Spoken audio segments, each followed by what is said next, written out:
Welcome to episode 4 of the Runner Boys podcast. I'm Hayden Pretty, and I'm joined by my co-host, Gavin Atkinson, and special guest and 238 marathoner, Andie Cozzarelli. Thanks for having me on, you guys. We have a lot to talk about, so let's jump right in. Okay.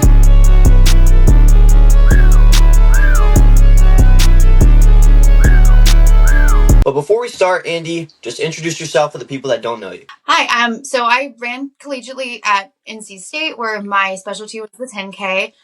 Post-collegiately, I continued to train, started focusing more on the half and into the full marathon, and qualified for the 2016 Olympic Marathon Trials with a half standard. I ended up dropping out of that first marathon, so Olympic Trials I did not finish. I did follow that up with my first marathon, which is where I ran my 2:38. So later that year in 2016, and then I had a lot of ups and downs as an athlete. I started coaching in 2018, just sort of on a smaller scale.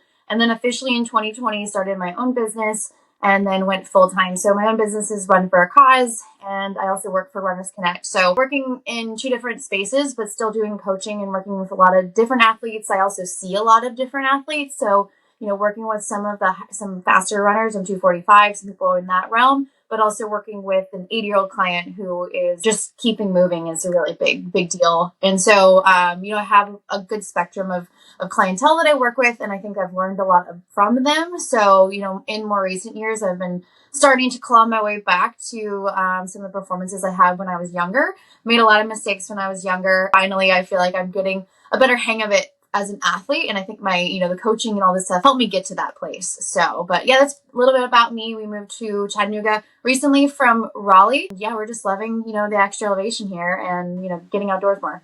Yeah, that's awesome. With that being said, let's jump into our first topic, the 80-20 rule. Is it true, or is it just a myth? All right, so I'll start by explaining what the 80-20 rule is for people who don't know. So there is this philosophy in the running world where for any given week of training, 80% of everything you run should be at an easy conversational pace, and then 20% of it should be harder effort. And that's just a rule that they came up with to help balance intensity and recovery. It's kind of like an injury prevention rule. I think it's like the 10% rule of building mileage. It's just one of those things, not really set in stone, but it's there to help you prevent getting injured. I honestly don't know if I follow it or not. It's one of those things where I've heard of it, but like when I plan out my training, I know the balance that works for me. I don't really think about, okay, is this going to be 20% of my mileage, or is this going to be more than that or less than that? I think it's a good rule. I think it's a good concept. It's just not something I personally use because, like I said, whenever I plan out my training for the week, I know what my body can handle as far as workout volume and intensity each week. So I've just found what works for me. But for someone who's getting into running for the first time, I would imagine that'd be a great way to start finding that balance. While I personally don't use it, I still think it's a good concept. And I think people who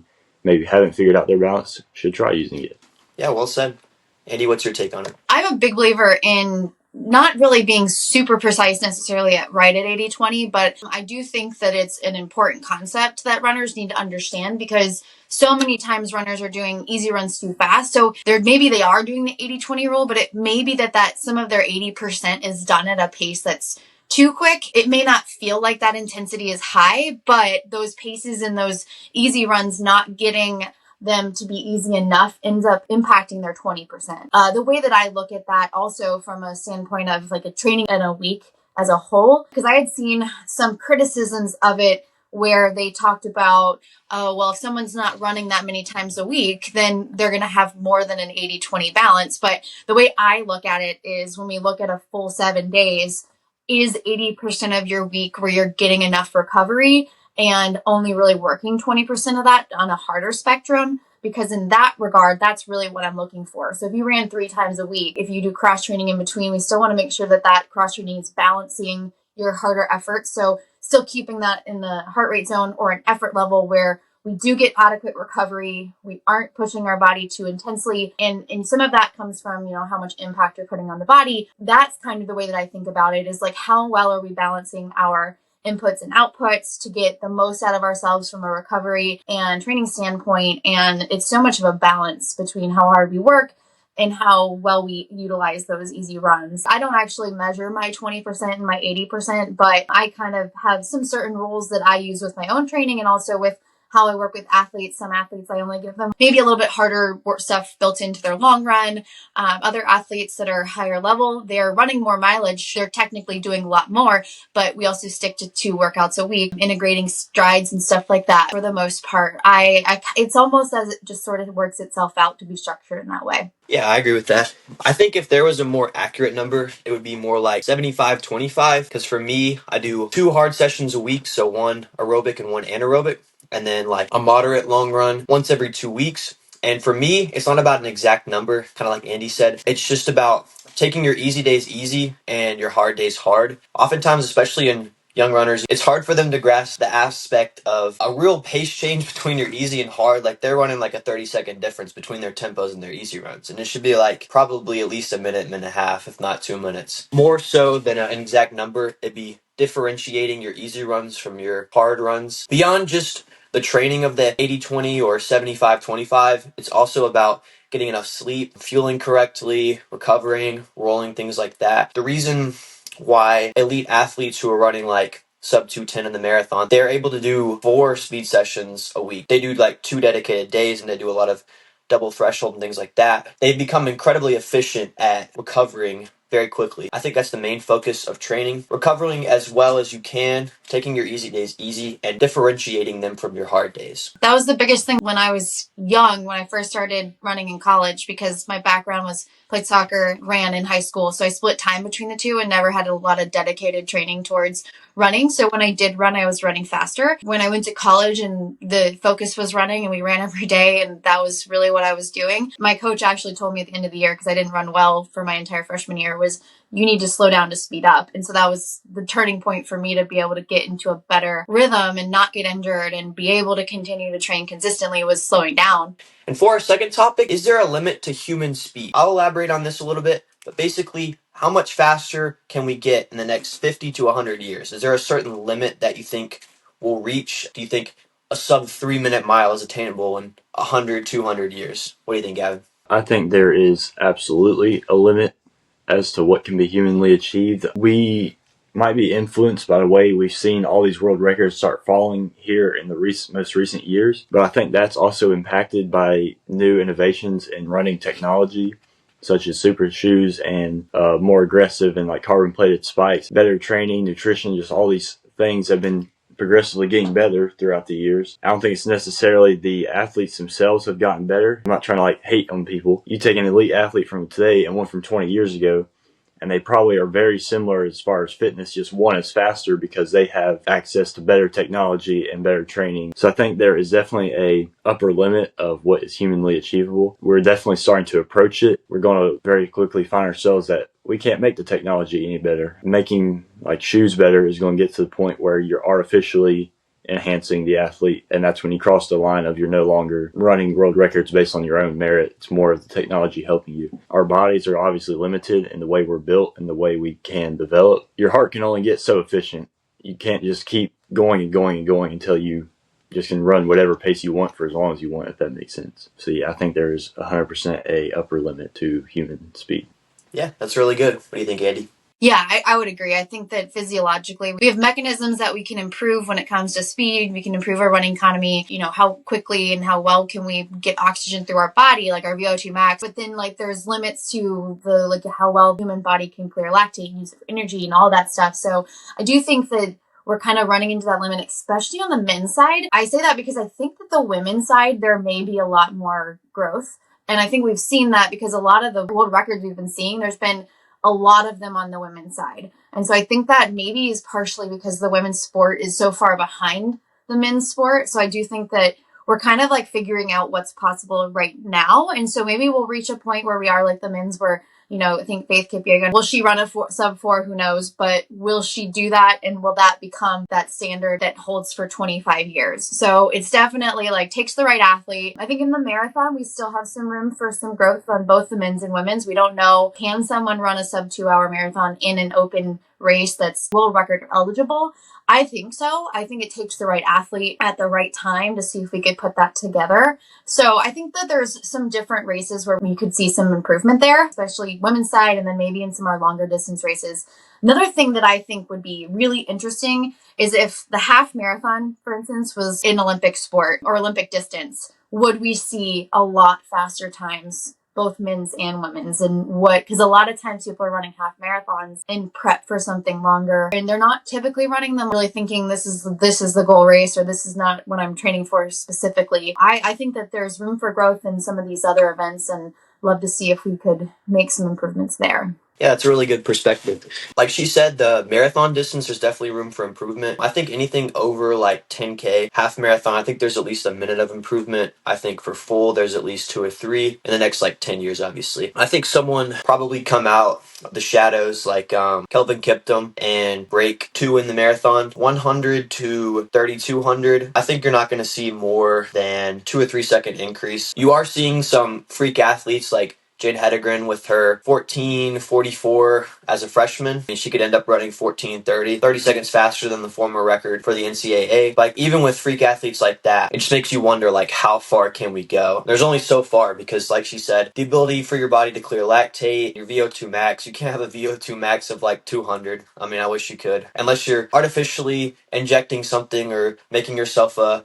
superhuman. I don't think you're getting over around 90 to 95 for most people. So there's just not enough natural ability in the human body to go at those certain speeds. There's been a lot of studies out for, especially like full mile. They said that the human limit is probably 337 to 338. The human body just can't push that far. I'm just interested to see. I would love to be proved wrong on something like this. Like Roger Bannister in the 50s or 60s. Originally, scientists said that no one would ever break 4 minutes in the mile. And they said that his heart would explode. He ended up running like 3:59. And there definitely is a limit to human capability. All right, for our third topic, it's race day fueling. What's your strategy and how much of a role does it play in directly impacting your performance? Gavin, we'll start with you. All right, so I'm going to talk about this from a cross-country perspective just because that was what my most recent races and seasons were. So we had 2 types of races. We had ones that were like in the morning, and then we had some that were later at night. So for the morning ones, I usually like to wake up like 3 hours before my race, so that's enough time for me to get up.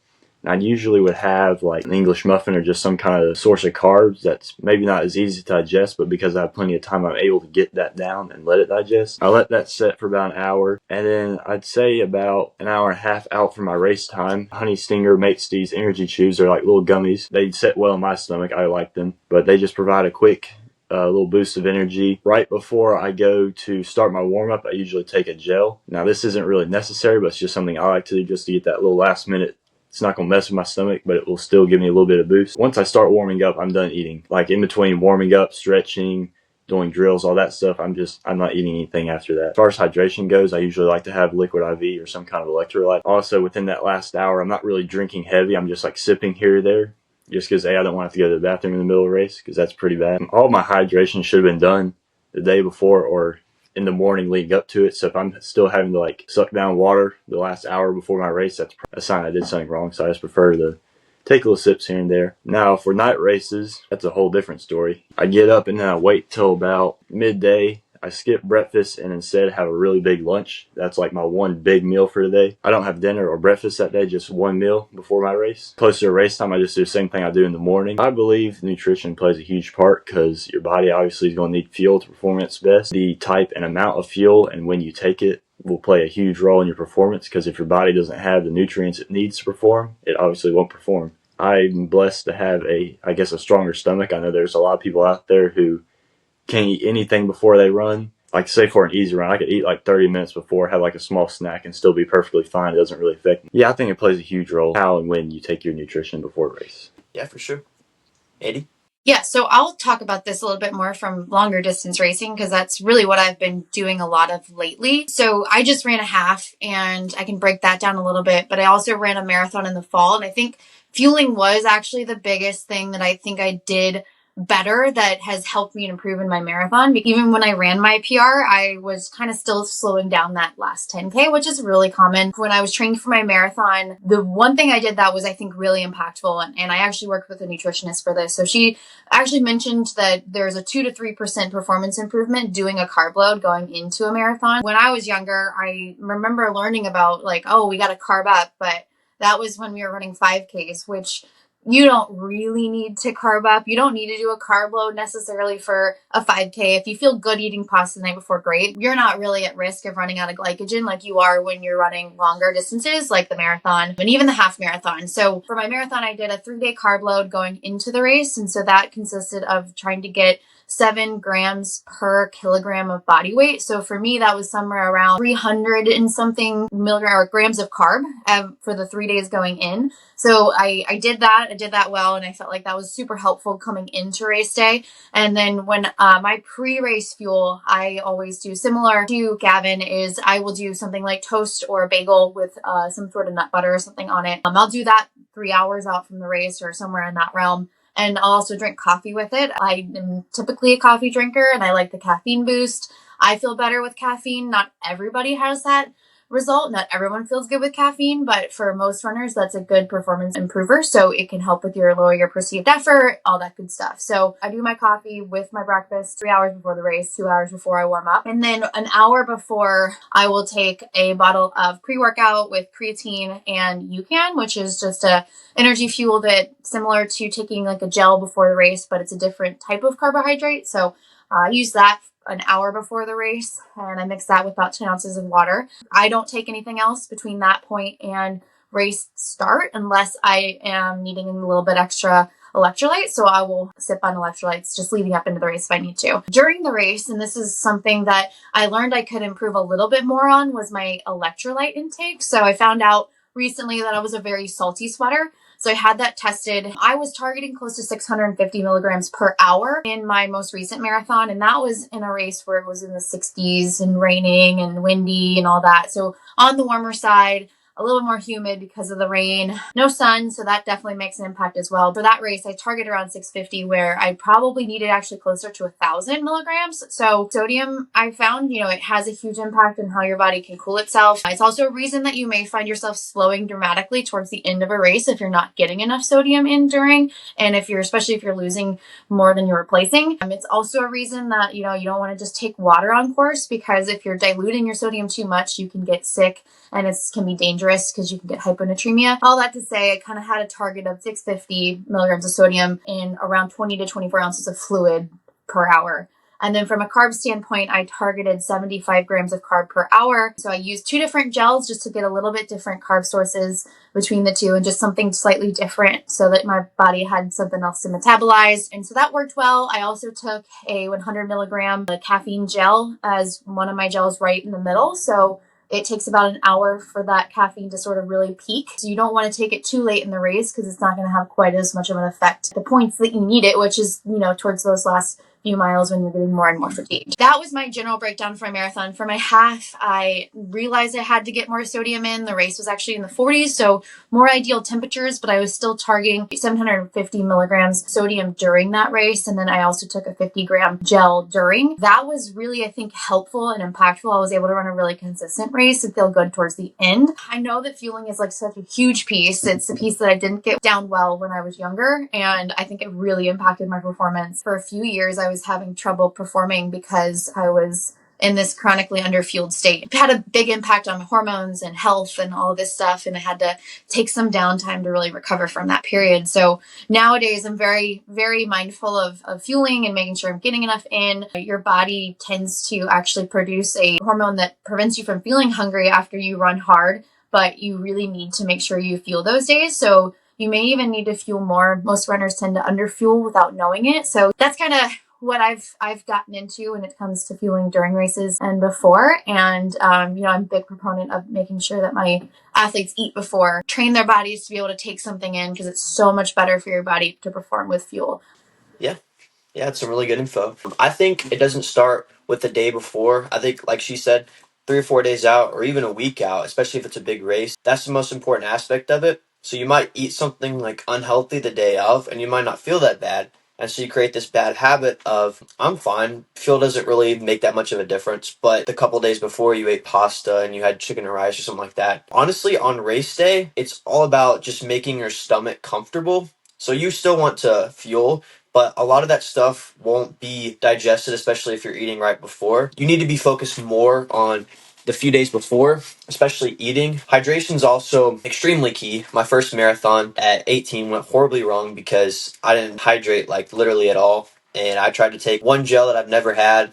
It was so gross. I just spit it out. Actually, I threw it up. And so I didn't get any fuel. I bumped extremely hard. Often a struggle for us younger runners around high school, college age is we think that we can just raw dog it and do it ourselves, which to a point is true versus like people in their mid 30s, early 40s. Our body is more efficient, but at the same time, that doesn't mean that we should neglect that. That's the perfect time for you to start learning how to fuel properly. And you might not need as much fuel as somebody else, but that doesn't mean you shouldn't take that much. I ran my first full marathon that I actually finished as a training run, and that was like the first time I'd actually fueled extremely well. I felt amazing after 26 miles. I was always like a proponent of go out there and run. Like, it's not that big of a deal. I paid the price for that. Lots of electrolytes, lots of carbs. Make sure you're getting those from good sources. Although I do like the saying, bad carbs and bad calories are better than no calories. So at the same time, you want to get those from good sources. A pizza or something like that is the only thing available. It's better to eat that than be underfueled, because at least you're having something in your body. And there's things you can take even from foods that are bad for you. That's not an excuse to eat junk food before a race. Just make sure you're getting those carbs, getting those calories, sodium, hydration, things like that. But yeah, I think it plays a huge role. All right, our fourth topic is how hard is it to become and stay a truly elite runner? We'll start with you, Gavin. I want to start just by saying I'm not the most qualified to talk about this because I'm just like an average high school runner. I am like nowhere close to being an elite runner. If you were asking me how hard is it to become an elite runner, I would probably say it's one of the hardest things in the world just because of where I'm at. I'm only like 2 years into running, so looking at the difference between where I'm at versus where the elite athletes are at, that does not look like something I could ever reach. And now I obviously know that there's people that can reach it, but for me that is just something that seems extremely hard to do. As for staying elite once you get elite, I have no clue, because I've never been elite. I'll let Andie talk about that because I'm sure she's more qualified to speak on that than I am. Yeah, so I would say it's hard to quantify specifics on that. I think there's a combination of genetics that's at play. So I think that there is a genetic component to ability to reach certain levels, but I also think that there's hard work. Prefontaine is probably a good example of that. I think he used to say that he wasn't the most talented or gifted runner, but he put in the work and he worked really hard and he would get after it. So I think from that perspective, there is sort of this ability for runners to get there, but I think it also really is super important that they stay patient in their progress and that they follow good training, because that's what's really where we see a lot of the jumps in performance, is being able to stay patient, learn what things work well for them, learn what type of training is really good for you, and capitalize on your strengths, work on your weaknesses, and kind of stay in that realm and allow yourself to continuously get faster. The best way to get faster is to be consistent. Doing what you need to do to not get injured, doing what you need to do to stay healthy. All of those things I think are really, really important. You know, if we're not fueling enough, for instance, like with our last topic, that can be a reason why you won't ever reach the level that you would hope to get. I was running really well right out of college. That's when I ran a lot of my PRs. I ran a 1:12 half. So I was running really fast then, but I was under fueling. And as I got older, that's where it started to impact me more, was that I wasn't able to get the recovery that I needed to balance it out. So I was having trouble staying elite, as we're talking about. So I was having difficulty staying in that realm because I wasn't taking good care of my body. So that piece is going to play a role if you really, really want to stay elite and stay at that level.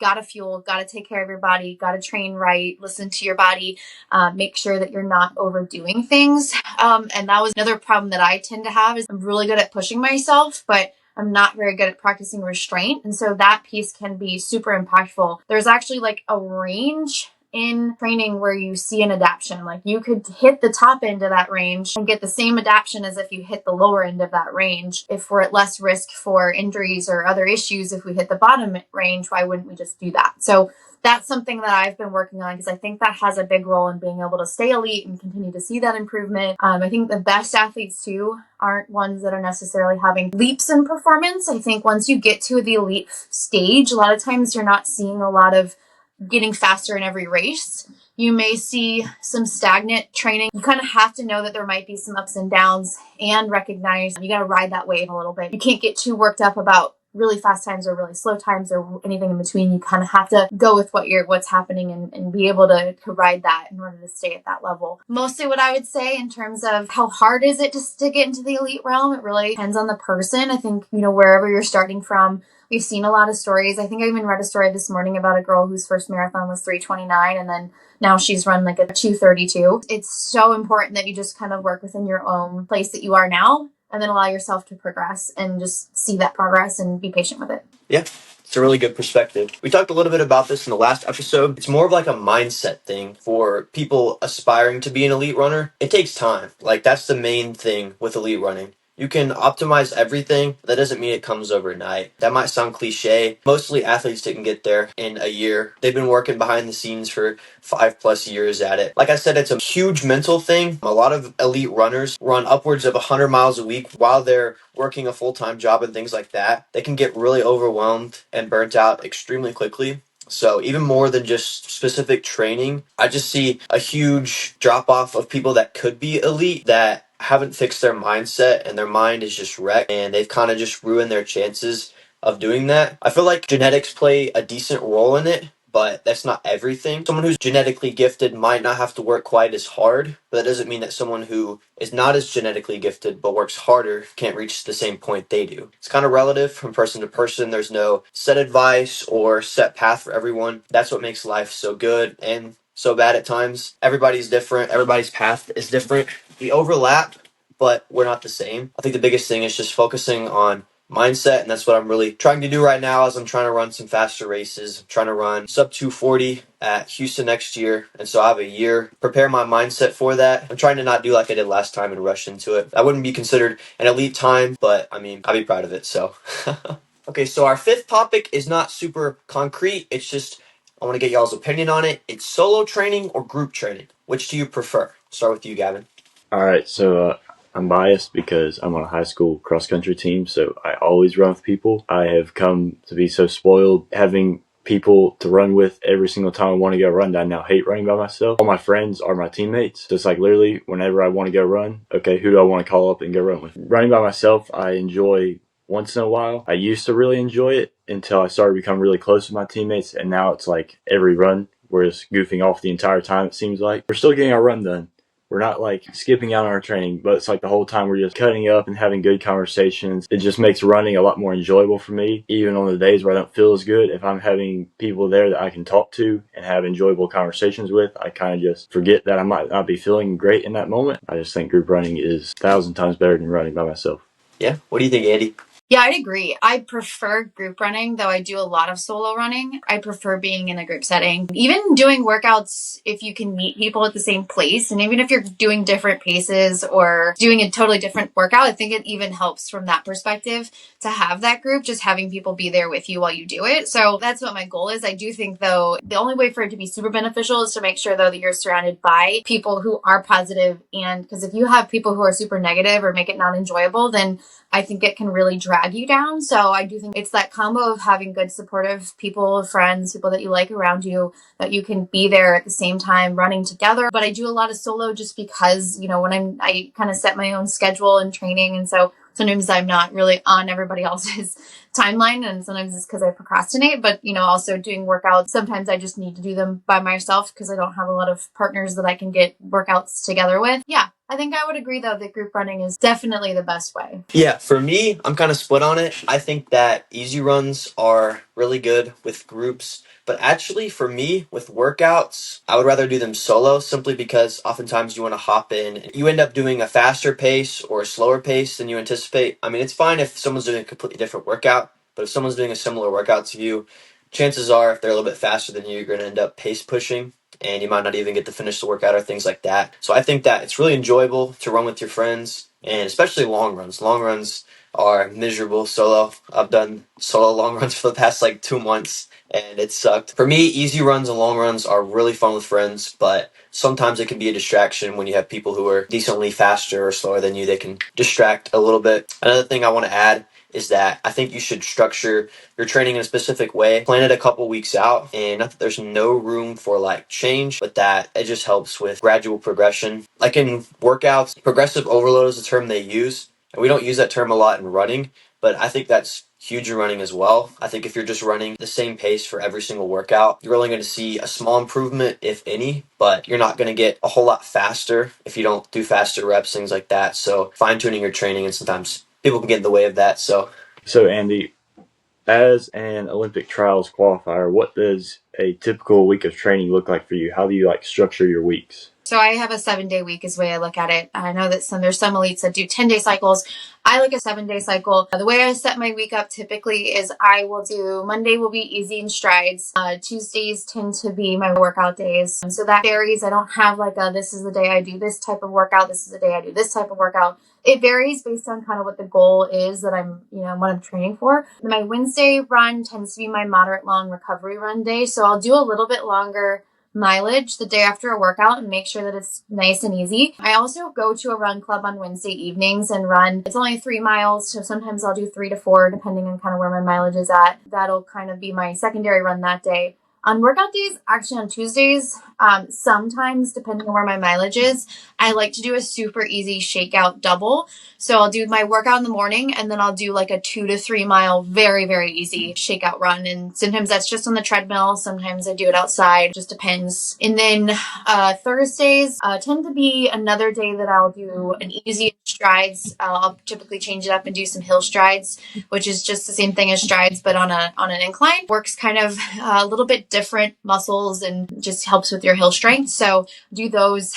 Fridays, I'll do another workout, especially if I'm training for shorter stuff. I'll do a workout Friday and a long run still on Saturday. If I'm training for the marathon, I'll vary that a little bit because the workouts tend to be longer and a little bit more intense. So I don't want to do a workout the day before a long run. That's something I've also been playing with because I think when I was younger, and this is how we trained at NC State, we would do Tuesday, Friday workouts, long runs on Saturdays. And I think that worked really well when I was doing shorter long runs and lower mileage overall and I was recovering better. But if I am high mileage, doing a super long run the next day, I have to kind of separate those a little bit. So I've been playing with maybe doing more Tuesday, Thursday in those instances, or I push my long run to Sunday.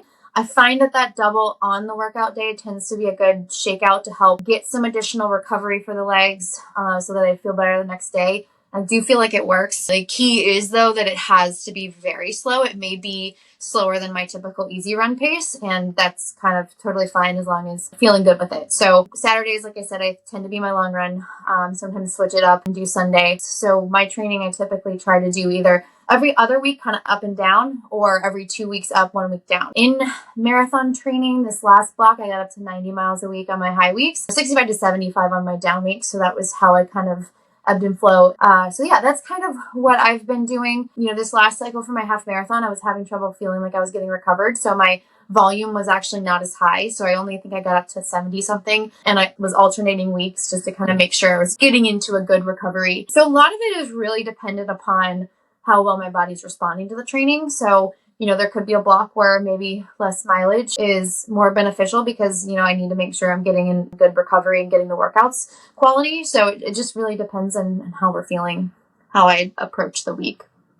Thanks for that insight. And then my other question is, do you deal with any extra pressure being at the level you're at? And if so, how do you deal with that? Yeah, I would say, I think that it used to be worse. It ebbs and flows. It'll be like, I was training for like a marathon in the fall and I raced a 5K. And the middle of that block, and for whatever reason, I was so nervous for that 5K. And I don't know if it was more just like, this is going to be really hard and fast. It did help me appreciate the fact that the marathon wasn't like you start out and you're having to crush yourself from the get-go. I will say I used to struggle a lot more with pressure to perform, pressure to race. And it actually made my racing worse. I think I was so fixated on specific times and specific goals and needing to run certain times just to feel validated by what I was doing. And I think that actually hurt me a lot and took getting away from that a good bit to get back into a healthy realm and to race better. So really the approach that I've tried to take more recently is to enjoy it and find the best way to make the race that I'm doing that day get the most out of it. My marathon I did in the fall, weather was garbage. I was a little bit frustrated with that as we got worked towards race week. Once I got to race day, I didn't put myself in a position where the pressure was on a specific pace. It was more